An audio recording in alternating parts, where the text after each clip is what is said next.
ಇನ್ನು ಭಾರತ ಪಾಕ್ ಮ್ಯಾಚ್ ರದ್ದು ಮಾಡಬೇಕು. ಇದು ಬೆಂಗಳೂರಿನಲ್ಲಿ ಶಾಸಕ ಪ್ರದೀಪ್ ಈಶ್ವರ್ ಅವರ ಆಗ್ರಹ.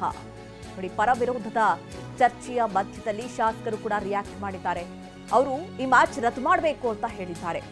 ನಾನು ಇಂಡಿಯಾ ಪಾಕ್ ಮ್ಯಾಚ್ ನೋಡಲ್ಲ. ಪಹಲ್ಗಾಮ್ ಘಟನೆ ನೋವು ನಮಗೆ ಇನ್ನೂ ಇದೆ. ಯಾವ ಮುಖ ಇಟ್ಕೊಂಡು ಮ್ಯಾಚ್ ಮಾಡ್ತಿದ್ದಾರೆ? ಕೇಂದ್ರ ಮ್ಯಾಚ್ ನಿಲ್ಲಿಸಬಹುದಿತ್ತು, ಆದ್ರೆ ನಿಲ್ಲಿಸಿಲ್ಲ ಅಂತ ಹೇಳಿ ವಾಗ್ದಾಳಿ ನಡೆಸಿದ್ದಾರೆ. ಸರ್, ಈಗ ಇಲ್ಲಿ ಆರ್ ಅಶೋಕ್ ಅವರು, ವಿಜೇಂದ್ರ ಅವರು, ಯತ್ನಾಳ್ ಅವರು ಬಾಯಿ ಬಡ್ಕೊತಾರಲ್ಲ ಪಾಕಿಸ್ತಾನಕ್ಕೆ ಹೋಗಿ ಅಂತ. ಇದೇ ಸೆಂಟ್ರಲ್ ಗೌರ್ಮೆಂಟ್ ಕಂಟ್ರೋಲಲ್ಲಿ ಇದೆ. ಇವ್ರಿಗೆ ಯೋಗ್ಯತೆ ಇದ್ದರೆ ಇಂಡಿಯಾ ಪಾಕಿಸ್ತಾನ ಮ್ಯಾಚ್ ಕ್ಯಾನ್ಸಲ್ ಮಾಡ್ಸಕ್ಕೆ ಹೇಳಿ, ನಾವು ಖಂಡಿತವಾಗೂ ಒಪ್ತೀವಿ. ಸರ್, ಇವ್ರದ್ದು ಒಳಗೊಂದು ಸ್ಟ್ಯಾಂಡು ಹೊರಗೊಂದು ಸ್ಟ್ಯಾಂಡು. ಡಿಸೆಂಬರ್ 25ನೇ ತಾರೀಕು ಆವತ್ತು ನವಾಜ್ ಶರೀಫ್ ಅವ್ರ ಮನೆಗೆ ಈ ದೇಶದ ಪ್ರಧಾನಿಗಳು ಹೋಗ್ತಾರೆ. ಅವಾಗ ಏನಾದರೂ ಮಾತಾಡಿದ್ರೆ ಬಾಂಧವ್ಯ ವೃದ್ಧಿ ಅಂತಾರೆ.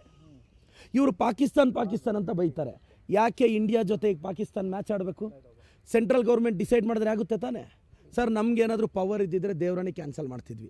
ಈಗಲೂ BJP ಅವ್ರಿಗೆ ಮಾನ ಮರ್ಯಾದೆ ಇದ್ದರೆ, ಕೇಂದ್ರ ಸರ್ಕಾರಕ್ಕೆ ಮಾನ ಮರ್ಯಾದೆ ಇದ್ದರೆ, ಪಹಲ್ಗಾಮಲ್ಲಿ ತೀರೋಗಿದಾರಲ್ಲ ಅವ್ರ ಕುಟುಂಬದ ಬಗ್ಗೆ ನಿಮಗೆ ಗೌರವ ಇದ್ದರೆ, ಪುಲ್ವಾಮಾದಲ್ಲಿ ತೀರೋಗಿರೋರ ಕುಟುಂಬದ ಬಗ್ಗೆ ಗೌರವ ಇದ್ದರೆ, ಸಾವಿರಾರು ಜನ ಸೈನಿಕರು ಪಾಕಿಸ್ತಾನವರ ಗುಂಡಿ ದಾಳಿಗೆ ತುತ್ತಾಗಿದಾರಲ್ಲ ಅವ್ರ ಬಗ್ಗೆ ನಿಮಗೆ ಗೌರವ ಇದ್ದರೆ ಇಂಡಿಯಾ ಪಾಕಿಸ್ತಾನ ಮ್ಯಾಚ್ ಕ್ಯಾನ್ಸಲ್ ಮಾಡಿ. ಮಾಡಲ್ಲ ಇವರು.